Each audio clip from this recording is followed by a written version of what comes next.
नमस्कार नेटिव। मैं nativist D Raut, अध्यक्ष नेटिव रूल मूवमेंट बोल रहा हूँ। भाइयों, साथियों, मित्रों, यहाँ किसान आंदोलन में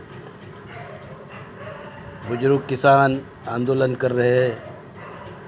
महिला आंदोलन में भाग ले रही है। काफ़ी संख्या में महिलाएं हैं, बच्चे हैं, बूढ़े हैं, जवान हैं, सभी किसान, पूरा घर का घर इस आंदोलन में कूदा हुआ है। और वो चाहते हैं कि किसान विरोधी 3 बिल ये मोदी सरकार, ये सरकार वापस ले ले, क्योंकि उससे किसान को जीना बहुत मुश्किल हो जाएगा। अगर ये बिल रहे वैसे ही रहे तो किसान जी नहीं पाएगा, किसानी नहीं कर पाएगा, मर जाएगा, बर्बाद हो जाएगा। और इसलिए पूरा घर, किसान का पूरा घर आज इस आंदोलन में शरीक हुआ है। महिलाएं बड़ी संख्या में है, जैसा कि हमने कहा है। वहीं सुप्रीम कोर्ट ने इस पर टिप्पणी करते हुए कहा कि जो बुजुर्ग किसान हैं, महिलाएं हैं, वो घर वापस जाए। हमारे समझ में नहीं आता है। अभी तक सुप्रीम कोर्ट, हाई कोर्ट और दूसरे अन्य जो कोर्ट है, उसमें कितने ही महिला वकील है। उन वकीलों ने क्यों नहीं पूछा सुप्रीम कोर्ट से कि भाई, जब एक महिला सुप्रीम कोर्ट, हाई कोर्ट और जज दूसरे जो कोर्ट है उसकी वकील हो सकती है, उसमें वकीली कर सकती है, जज बन सकती है, देश की पंतप्रधान बन सकती है, कितने ही विदेशी राष्ट्रों में वो अध्यक्ष भी बनी है, तो किसान आंदोलन में वो क्यों नहीं भाग ले सकती है? क्या इस देश में संविधान का राज चल रहा है या मनुस्मृति का राज चल रहा है? क्या सुप्रीम कोर्ट के जज मनुस्मृति के कानून से चल रहे हैं, जो वो कह रहे हैं कि महिला किसी आंदोलन में ये किसान के आंदोलन में हिस्सा नहीं ले सकते? तो क्या महिलाएं वहाँ राजघाट पर महात्मा गांधी की समाधि पर जाकर डांस करना चाहिए, नाचना चाहिए, नचनिया बनना चाहिए?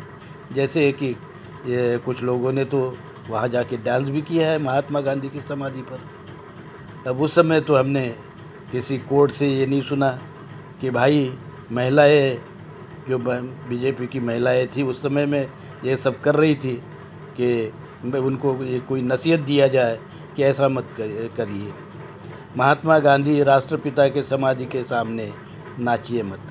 पर ऐसा तो कभी किसी कोर्ट ने नहीं कहा। पर आज जब महिलाएं अपने हक के लिए लड़ रही है, तो क्यों भाई, क्या दिक्कत हो गई है जो सुप्रीम कोर्ट को ये कह रही है कि महिलाएं इसमें हिस्सा न लें? क्या महिला और पुरुष दोनों के अधिकार एक जैसे नहीं हैं? अब जो समानता नहीं है इस देश में, और समानता नहीं होनी चाहिए। समानता अगर होनी चाहिए तो हमको महिलाओं को और पुरुषों को अलग अलग जो तराजू में नहीं तोलना पड़ेगा, ना ही तोलना चाहिए। कल हो सकता है कि इसी सुप्रीम कोर्ट की चीफ जस्टिस कोई महिला बने। तो क्या आज आप कहना चाहते हैं, सुप्रीम कोर्ट कहना चाहते हैं कि महिला को भविष्य में कभी भी सुप्रीम कोर्ट का चीफ जस्टिस न बनाया जाए? मुझे तो ऐसे ही लगता है। अगर आप ऐसा कहेंगे कि महिला ने वापस घर जाना चाहिए, तो इसका मतलब क्या निकलता है? इसका मतलब ये निकलता है कि देश में संविधान से राज नहीं चल रहा है, संविधान से कोर्ट नहीं चल रहा है, संविधान को जो है सुप्रीम कोर्ट नहीं मान रहा है, वो मान रहा है मनुस्मृति को मान रहा है। जो मनुस्मृति कहती थी कि महिला जो स्त्री है वो ताड़न के अधिकारी है, तो आप इस प्रकार से उनको प्रताड़ित करेंगे? और ये कहेंगे कि महिला किसी आंदोलन में हिस्सा न ले। क्या महिलाएं कामगार नहीं है? क्या महिलाएं पुलिस में नहीं है? क्या महिलाएं वकील, डॉक्टर, इंजीनियर नहीं है? क्या आज महिलाएं हमारे आर्मी में नहीं है? आर्मी में भी है, सभी क्षेत्र में है। कौन सा ऐसा क्षेत्र है कि जहाँ महिलाएं नहीं हैं? तो क्या उस क्षेत्र में जब कभी ऐसा आंदोलन खड़ा होगा, कोई कामगार आंदोलन खड़ा होगा, तो क्या कहेंगे आप महिलाओं को, उनको, उस क्षेत्र के महिलाओं को कि आप इसमें इस प्रकार के आंदोलन में हिस्सा मत लो? ये कृषि जो है क्षेत्र, ये असंगठित क्षेत्र है। इसलिए आपकी हिम्मत हो गई कि आप ये कहे कि महिलाएं घर वापस जाएं। मैं कहता हूँ, आप वकीलों को क्यों नहीं कहते कि महिलाएं आप वकील मत बनिए, देखते हैं फिर क्या होता है। फिर आपको मालूम पड़ेगा कि ये इस प्रकार की जो बातें कहना एक प्रकार का जो अपनी जो संविधान का अपमान है। और संविधान का अपमान दुर्भाग्य से आज देश का सुप्रीम कोर्ट कर रहा है। ये बहुत ही गलत बात है।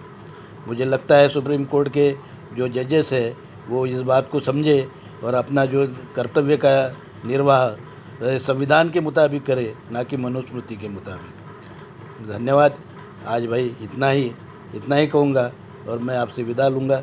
जय हिंद, जय नेटिव।